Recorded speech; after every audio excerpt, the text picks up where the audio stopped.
everyone, and welcome to episode 49, Future Spaceports and Access to Space. Today's session highlights Spaceport America and Spaceport Cornwall. So episode 49 is in line with SDG 4 on quality education and SDG 8 on decent work and economic growth of space for Sustainability Development Agenda 2030, with the aim of further contributions to empower youth and adults with essential skills to meet the space industry with STEM-related fields to better support the education path of the future space generation of the space age arising. So in today's episode of Space for Women show, I have the honor and privilege to have Alice Carruth from the United States. Today she will share with us the world's first purpose-built commercial spaceport, Spaceport America.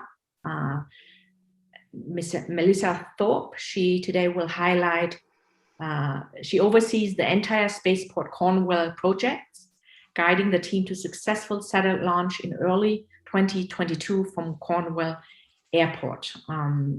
So this interactive panel discussion, we will also discuss what are the challenges to commercial viability of private spaceports and what are the current success rate for horizontal launch platforms, and what advantages does the spaceport location have for determining the type of orbits. Also, please welcome, also from the United Kingdom, Ms. Adele Gamarano. She is today's moderator, and she has a very strong passion for the space industry, where her focus has been particularly on UK spaceport, and she has some great advice for the space industry based on her wide experience learned from her work in commercial aviation. She's also an ISU alumni. With more than 5 years of airport operation experience, Adele is currently an integration manager at Gatwick Airport. Without further ado, I will hand the mic to you, Adele. Thank you very much, Tihan, and good afternoon, morning, everyone. It's actually my pleasure and honor to moderating these sessions. Thank you, obviously, to the audience for joining us today through various social media platforms. Really exciting about this event. I have personally, obviously, been following these events, and I have a true passion for spaceports. So I'm really looking forward and exciting to hear this amazing plan from Spaceport America and Spaceport Cornwall. So without any further ado, I really like to introduce our first speaker today. We have Alice Carruth. She's Public Relations Coordinator for the world's first purpose-built commercial spaceport, Spaceport America. Born and raised in the UK, Alice moved to the US from the Middle East in 2013, where she's been a TV news producer. Alice's experience in promotion, marketing, events management, and news, from managing presentation teams to leading company rebrands, coordinating events and marketing campaigns. Alice has demonstrated history working with businesses across the globe and into space. So welcome, Alice, and thank you for accepting the invite to talk to us. Thank you so much for having me. So we are the world's first purpose-built commercial spaceport. There obviously are multiple spaceports that have now been built around the world, but this one was designed purposely just for aerospace. So we're quite proud of that accolade, and we have been running since 2006. One of the questions I often get asked is, why did New Mexico build the world's first purpose-built spaceport? And to understand that, you have to understand the space history in this region. Robert Goddard came here in the 1930s, and he really is the founder of the modern rocketry movement that we have. Back in the 1940s, in fact, 1946, they started launching V2 rockets from White Sands Missile Range, which is where we sit just adjacent to. The world's first photograph taken of Earth was taken from White Sands Missile Range back in October 1946. We've had NASA facilities out here since the 1960s. Multiple Apollo astronauts actually came from the state of New Mexico, 2 of them, in fact, Edgar Mitchell and Harrison Schmitt. And then they started to realize that this is a great place to start thinking about commercial aerospace back in the 1990s. So they started exploring what would be a good location for a viable spaceport here in southern New Mexico, and they found where we are currently. So we are one of 12 FAA licensed spaceports across the US. As you can see, most of them are positioned along the south, and that tends to be because we have better weather, favorable weather in these regions. Some of them are obviously on the coast for being able to do orbital launch. We are a landlocked spaceport and currently are focusing on suborbital launches, which I think we'll talk a little bit more about later. So we sit adjacent to White Sands Missile Range. That is the most controlled airspace in the entire country of the US. It's about 6,000 square miles of airspace that they control from the land all the way up to space, which means we don't have to worry about commercial airspace. As you can see from this map, pre-COVID, there is a lot of commercial air traffic in the US, particularly around at the Cape area where you'd normally see launches by NASA. But this area here, which you can see on a zoomed in map, has no commercial air traffic around it. And that's what we are sitting in. So we sit in this tiny little extra area here. So 6,000 square miles, to give you an idea of the size of that in a scale, is about the size of the state of Connecticut, the state of Delaware, and Rhode Island all put together. And we're able to share that airspace with the missile range. And the missile range has actually launched more objects to space than any other launch facility in the whole country. We don't get so much focus down here because it is mainly a research and development test facility. So we sit on 18,000 acres. That's about 9 miles north to south and about 6 miles east to west. And at the moment, we currently have 4 on-site permanent tenants. We're used by multiple other tenants out at Spaceport America on a regular basis, but these guys have facilities out here and have staff on site all the time. So on the north end of our campus, we have Air Environment that are working on a HAPS mobile project with SoftBank. That's an unmanned aerial vehicle project called the Sunglider. And I'll talk a little bit more about that. They have their own airstrip and offices in the north end of our campus. Again, at the horizontal launch area, we have Virgin Galactic, the world's first space line. They currently have about 180 members of staff here on site and are working to have their first space launch in the coming months. In our vertical launch area where I was this morning, we have Up Aerospace, and they've been launching with us since 2006. They currently have the record for the highest apogee of a launch from Spaceport America.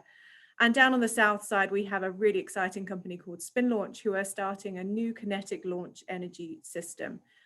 They should be starting testing in the coming weeks. They've just finished construction of the world's first largest evacuated centrifuge.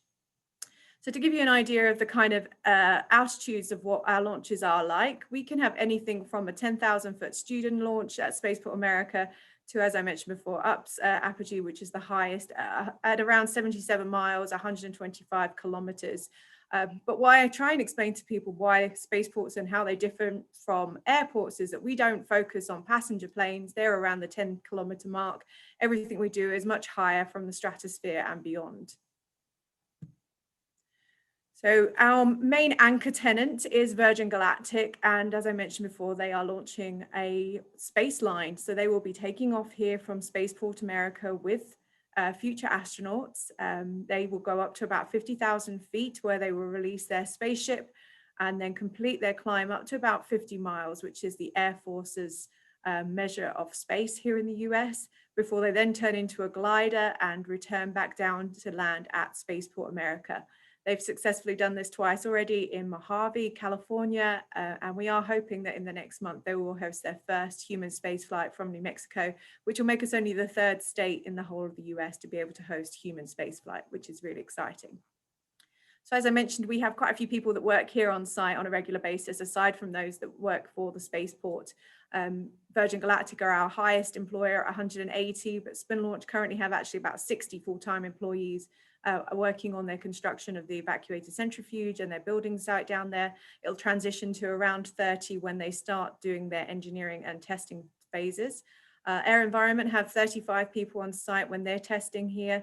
And then Up Aerospace, who periodically use the site, can bring down anything between 20 to 100 people during launch. They work with the NASA Flight Opportunities Program with their NASA payloads on board. So it really depends on how many people are on site on a day-to-day basis. This morning, as I mentioned, it was about 40 of us down for a vertical launch at Spaceport America. So The most iconic building at Spaceport America is the Gateway to Space facility. It was constructed back in, completed construction in 2016. It's owned by the state of New Mexico, but leased on a 20-year lease by Virgin Galactic. And they moved their operations here in 2019, and their planes arrived here in February 2020, so just before everything started to shut down, which has slowed down their progress, as you can imagine. I don't think there are any businesses across the world that haven't had some kind of impact from the COVID-19 pandemic. They've held 3 successful flights at Spaceport America so far. The last one was aiming to go to space, but actually proved that they had really good safety standards on board. That's when the communications was lost between the White Knight 2 and Spaceship 2, they successfully brought the glider back down to Earth in a very great manner, and showed that they have really thought this through and putting their passengers and safety first. So this is the Sunglider airline. It's the 260-foot wingspan craft that we have on the north end of our campus. It's an incredible airline. It's solar powered.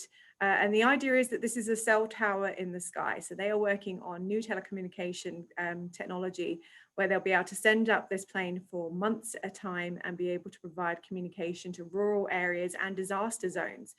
They're working very closely with the Department of Defense in how they can help with recovery of anything like a hurricane that knocks down any on-land communications. And we're looking at a 2-year project out here at Spaceport America with a thought that hopefully long-term they'll be doing more testing when they develop more aircraft. This is the kinetic launch system that I mentioned before, spin launch. They have just moved the centrifuge into position, so it looks like their rocket ship has landed out here in the middle of the desert. It's a very exciting technology. It's about the size of the Statue of Liberty, to give you an idea of just how large this centrifuge is down at the south end. And kinetic launch is something that hasn't really been done before, but they are hoping to prove that their single stage launch to orbit can be done with lots of suborbital launching that they will be doing here at Spaceport America, taking off from our area and landing over at White Sands Missile Range.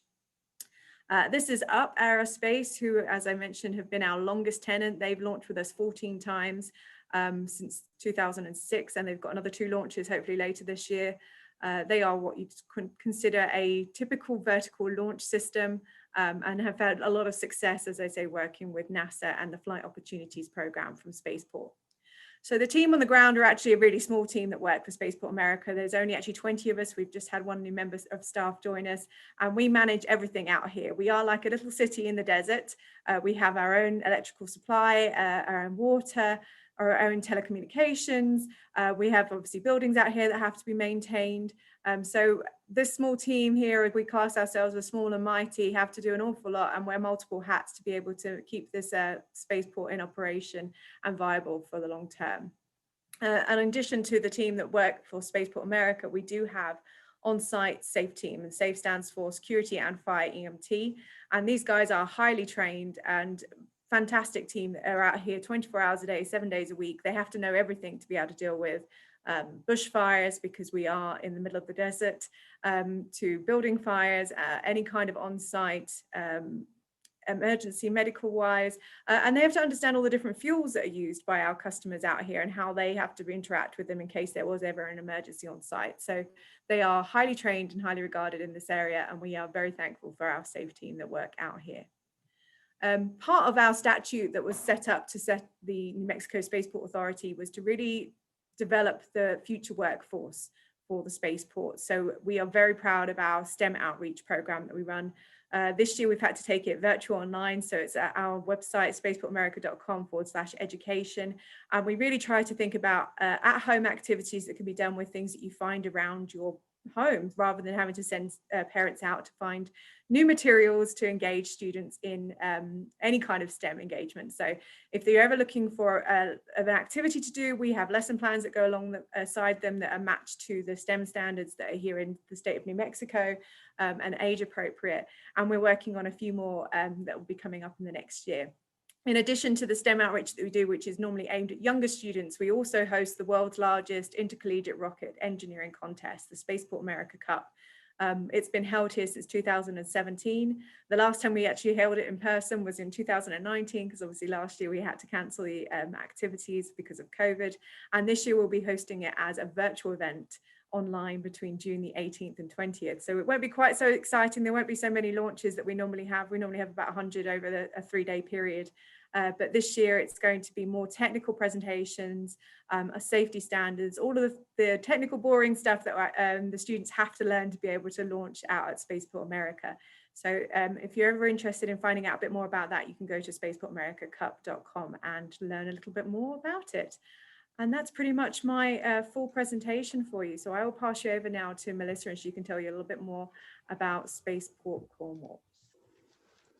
Right, that's really highlight the fact that it's not, I know that Virgin Galactic obviously get a lot of, attracts a lot of publicity, but it's actually important to, you explain the key role of the spaceport in advancement in terms of space science, technologies, applications, space exploration, and especially the fact there's contribution to disaster management. And it's important to highlight, you know, like other company that you mentioned, and the valuable contribution for the outreach program to prepare for the next future workforce. So without any further ado, thank you so much. I'll introduce our second speakers of today, Melissa Thorpe. She oversees the entire Spaceport Cornwall project, guiding the team to a successful satellite launch in early 2022 from Cornwall Airport Newquay. She's the main liaison for industry, military, government, media, public and schools, ensuring that the benefits from the spaceport reach all the audience. Together with launch partner Virgin Orbit, this ambitious project will offer dedicated and responsible access to space from an existing civilian airport. Melissa works across the launch environment to efficiently secure investment, regulations, and the infrastructures required to launch, whilst communicating the space story to the local community. Originally from Canada, Melissa moved to the UK to attend the local School of Economics in 2010, where she gained her master's degree in economics, focusing on aerospace markets. Since then, she worked on several aerospace development projects and has been part of the Spaceport Cornwall team since its inception in 2014. Melissa is passionate about Cornwall, its environment, its community, and actively promotes more girls getting into careers in STEM. She lives in Cornwall with her partner and 2 girls. Thank you, Melissa. The floor is yours. Hi, thanks so much, Del, and thank you so much for inviting me to speak. I've been following along the Space for Women program I remember seeing an episode last year and I was like, oh, it'd be amazing to be on this. And here I am. So yes, thank you very much. So I'm really glad that Alice went first, because it kind of set the scene for you know what we're doing here in Cornwall, because it's, you know, a few years behind where they are in Spaceport America. And obviously Spaceport America was the first one we thought of when we first were announced as a potential spaceport. Can you see this? Yes. Can you see that? Okay, great, fantastic. So I always kind of looked up to Spaceport America when this journey started for me, and met several of Alice's colleagues over the years, and we've picked their brains through that whole time. But yeah, we are quite a different operation in some ways, although the Virgin family is definitely part of our future as well. So I'm just going to talk a little bit about why there's a spaceport in Cornwall, the Launch UK program, what we're up to at the minute, and what's next for us here, because we're basically moving from a lot of planning and raising investment to full-on delivery mode now, and things are really picking up pace. So it's a really exciting time to be part of it.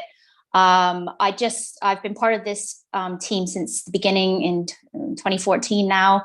And just stepped into my previous director's big shoes earlier this year. So it's taking on a project at a very interesting time, which is exciting, but definitely all-consuming. So the launch market, you know, not just to set the scene a little bit, as we know, the commercial industry in space is just booming, and launch is one of those. And the demand for launch and the demand for the access to space is really pushing this commercial market in spaceports, and you're starting to see them pop up all around the world. And that's really just to respond to that demand. So we have all this amazing technology, you know, humans are hungry for satellite technology and for space technology.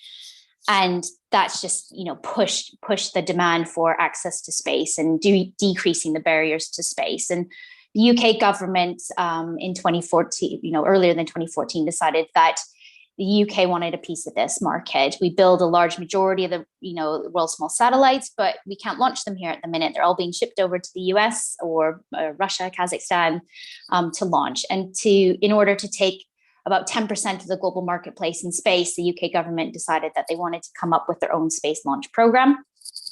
And that was called Launch UK. So they initially shortlisted several sites around the UK as potential launch locations. Some of them vertical launch, mainly up in northern Scotland, and a few horizontal launch sites, including us down here in Cornwall. This was pretty much a desktop exercise at the time. It was really just looking at things like, for horizontal launch, length of runways, access over the seas, low congestion in the airspace above, and low residential buildup. So they did this kind of desk-based exercise, and then we got an email from UK Space Agency saying, congratulations, you've been shortlisted as a site. And at the time, we didn't quite know what that meant. And this is where we started to look at what was being done over at Spaceport America. And we thought, okay, well, we're not going to be purpose-built. We're an existing airport. So what does that mean for us? And it kind of set us on this long journey that we're 7 years into now. What the UK government wanted to see was that we would go out to industry, find an operator, and come back to them with a project. And so what we did is we went out and said, who would be interested in launching from Cornwall or the UK to access the customer base, the satellite customer base here in the UK and Europe. And we went forward with Virgin Orbit, which I'll come on to in a minute. And long story short, roller coaster of a ride. Here we are now, looking to launch early next year with our partner at Virgin Orbit. These sites are all pretty much still active. The vertical launch site up in Scotland at Sutherland is moving forward, as well as Shetland, and some of the other locations as well, but possibly looking like, there might be future technologies that they're looking at and coming online, over the next few years, whereas the first movers are likely to be Sutherland, Shetland, and ourselves down here in Cornwall. So that was what the program was established to do, is help the UK grasp about 10% of the global marketplace in space, and creating a sovereign launch capability was one of the ways that they wanted to do that. Cornwall itself, that's a great satellite image of Cornwall. We're kind of the boot of the UK. It's beautiful. It's a stunning, quite rugged, rural part of the UK. We're located just right on the coast of it. It has quite a strong legacy of pioneering down here. The steam engine was invented here, and we were really the heart of the Industrial Revolution. It was at one point one of the wealthiest parts of Europe. Unfortunately, and the collapse of that, we've ended up becoming, one of the poorest parts of Europe, and we've received European funding over the years. And there's quite a disparity between rich and poor here in Cornwall. You have a lot of second homeowners, but you also have a lot of deprivation. And so the county itself is really looking at reinventing itself. It's a holiday destination, and the top holiday destination in the UK. So you've got a lot of amazing hospitality businesses, but what it's lacking is, beyond that, and a diversified economy, looking at kind of more innovative sectors. So there's a history here. There's a really proud culture here around that pioneering history that it has, but bringing that up to now it's been quite challenging. And I've been down here for 11 years now, and seeing the slow transformation, and we're just on the cusp of some amazing innovations here, including offshore wind, lithium, deep geothermal energy. So there's an interesting kind of, overlap between some of those technologies as well. So that's Cornwall. And this is our consortium. So with Spaceport Cornwall, it's really made up of 3 parts, and that's Cornwall Airport Newquay, which I'll talk about in a minute. It's an airport. It's an active civilian airport. It was purchased by the local council from the MOD about 15 or so years ago. And at the time was, upgraded to be one of the most advanced airports in the UK. And then we have our partners at Virgin Orbit. So as Alice was just talking about, Virgin Galactic, this is Richard Branson's other space company, which is a small satellite launcher. They're based out of Long Beach and launch out of Mojave at the minute. And they are a mobile satellite launch platform. So they are setting up a network of spaceports around the world. So they'll basically come to their customer base rather than the satellite customers come to them. They come to their customer base. And we'll be their European hub here in Cornwall. So they'll be able to access their customers across Europe from Cornwall. And then we have Goonhilly Earth Station, who many people, no matter where I go in the world, seem to know. And they are just down the road from us here at Spaceport Cornwall. They are our mission control tracking partner. So this is our consortium, and is, we are quite a tight-knit team, even though some of us are over in California and here in the UK, but we're really just gearing up for this launch next year. The whole package together to create launch from this airport is about 20 million. And actually, in the grand scheme of things, in regards to space launch, that's a bit of a drop in the ocean. But this is the way we're doing it, is basically by enhancing an existing airport. So that's our airport. It's a 2,744 meter long runway. So it's one of the longest runways in the UK. And that's why it was originally shortlisted. And almost direct access over the sea. And as you can see, a quite low residential buildup around it. We have an active civilian terminal, well, before the pandemic. And it was the fastest growing regional airport in the UK as well. So Cornwall itself, as I was saying, is quite a deprived area, but it's a very hot tourist destination. So the incoming passenger travel is mainly tourist based, but also business based as well. But the council does subsidize it. So the taxpayer of Cornwall subsidizes the airport to keep it open and running, just due to the population size here.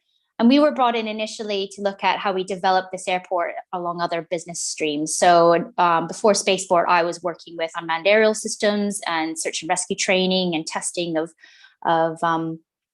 innovative aircraft. And then Spaceport is looking at how do we integrate completely into the operations of the airport to just be another potential revenue generating source for the council and for the taxpayer of Cornwall. So really all we're doing here is integrating space launch into an active airport, which is quite unique. Alice talking about they're purpose built. Well, we're almost the opposite.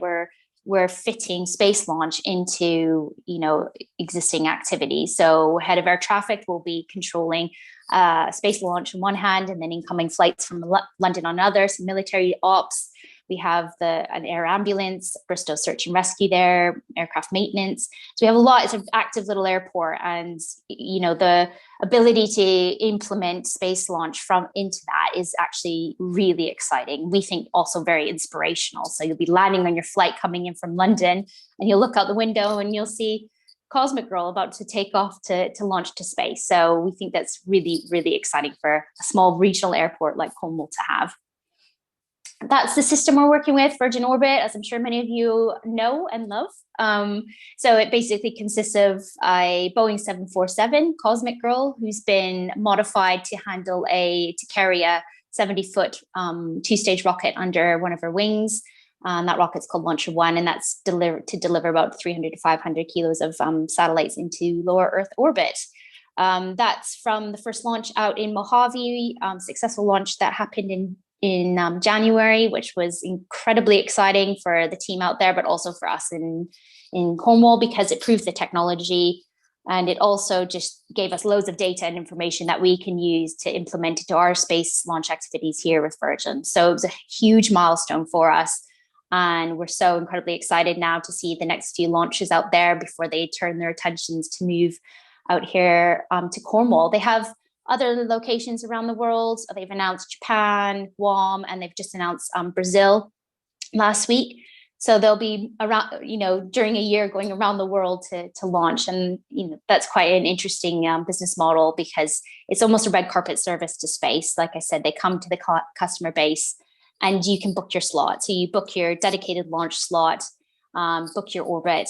And it's that flexibility, that reliability, and that dedicated and responsive launch that they are really building their business model off the back of. And that's, what we're here to enable is that launch itself. This is their infrastructure. So no fancy, amazing terminals like Alice has out in New Mexico.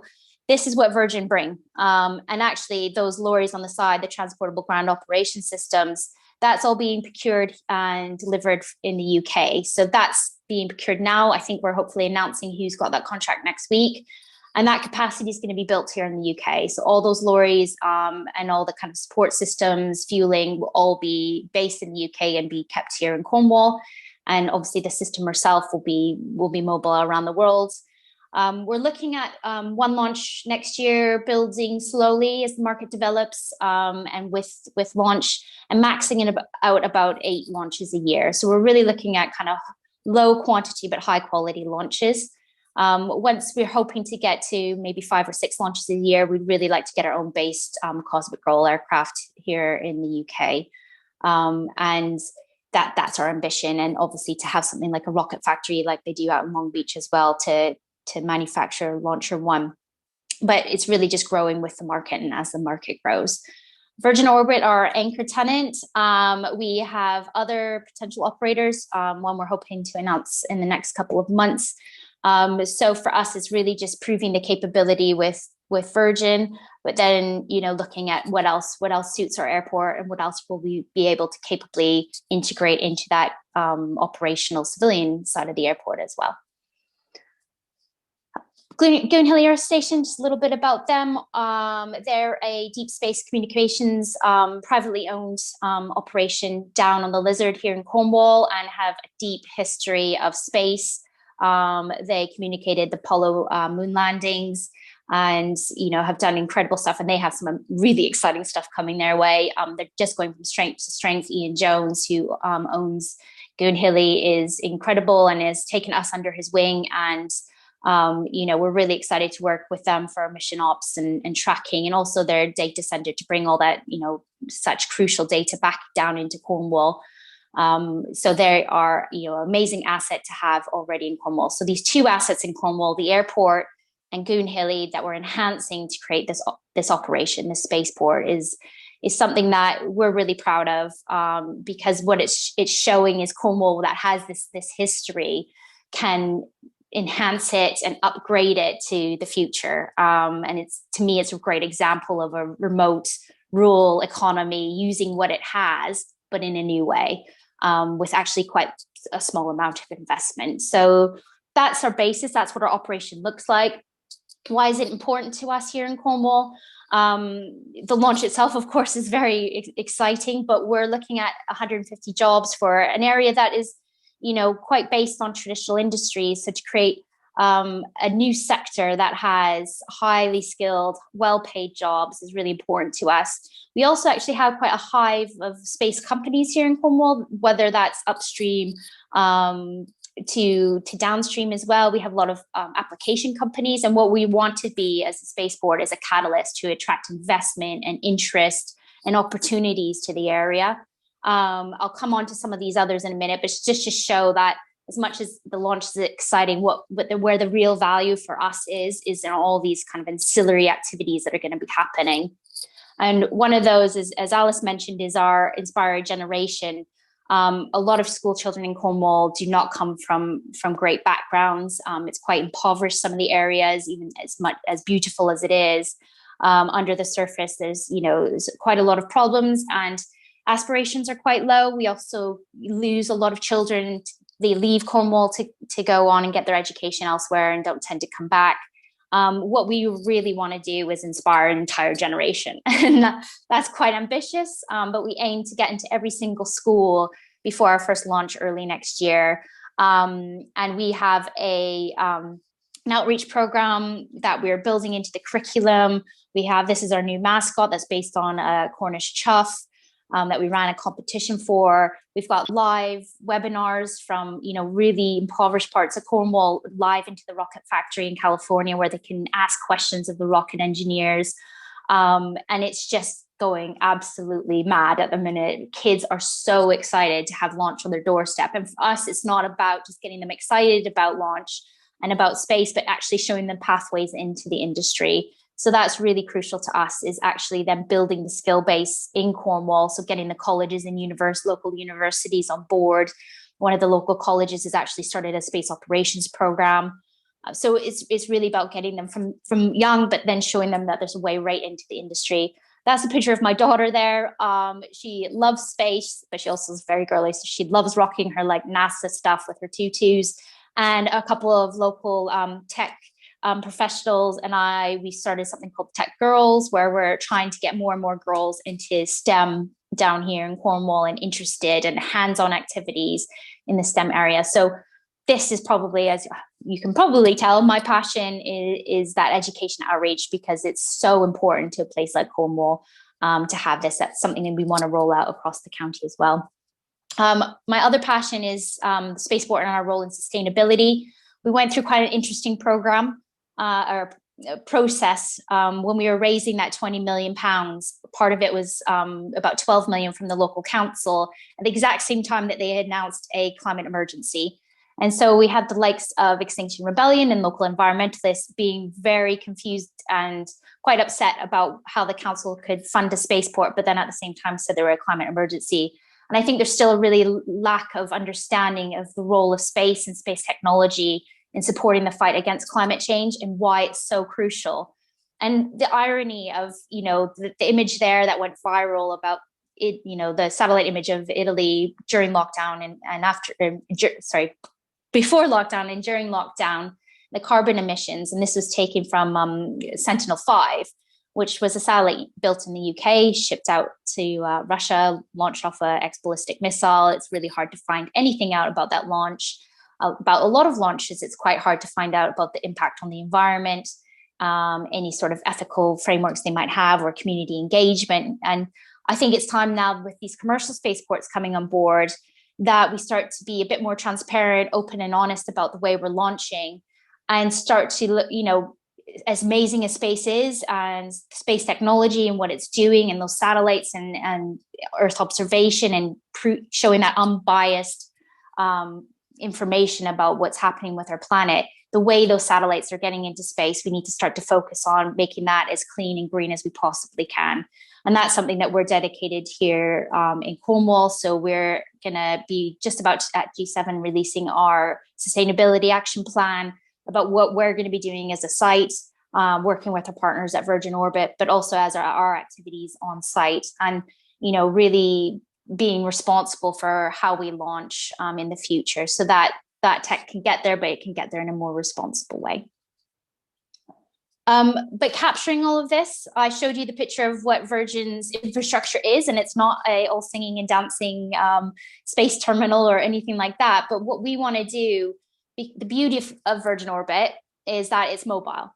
But that's almost the issue as well, is that because it can go off and it's only going to come here, do a few launches and go again. How do we capture all that opportunity for Cornwall that I talked about?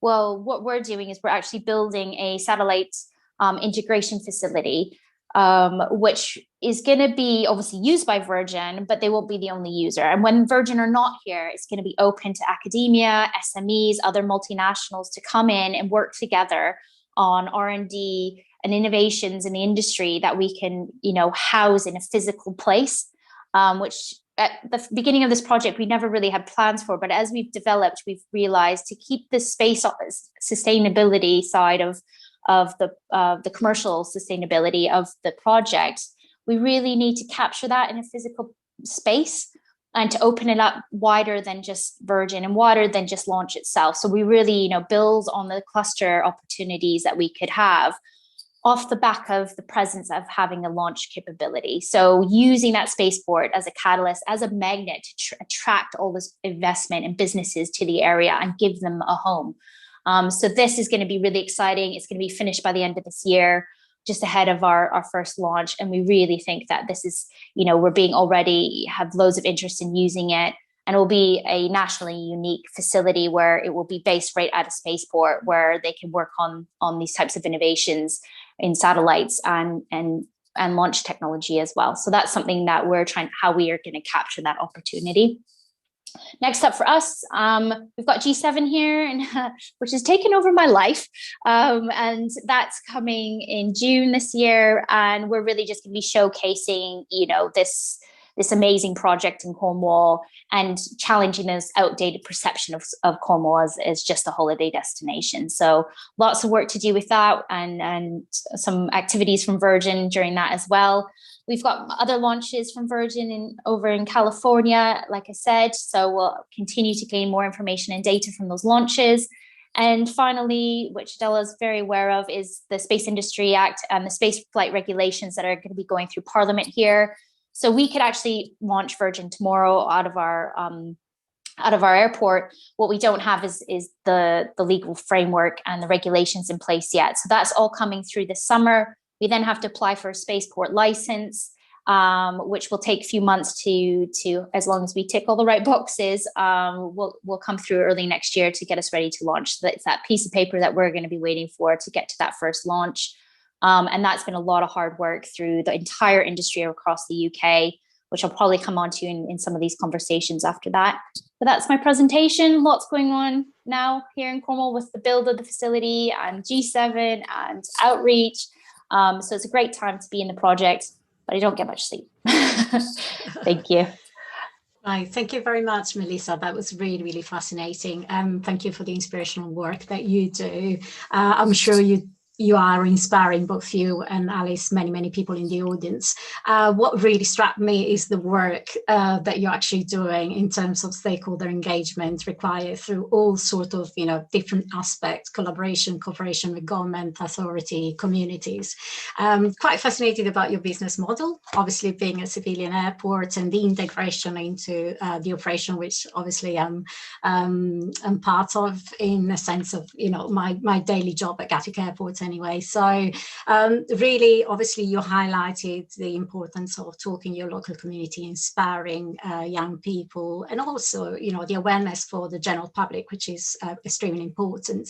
What I really like is the career pathway that you're creating for young people.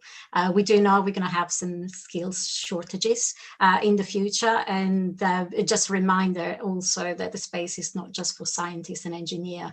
The space industry actually needs a lot of different discipline and works and background, and a lot of people that have lots of transferable skills. So I like to highlight it. You got from project management to you got to also the other things, and like Alice, you are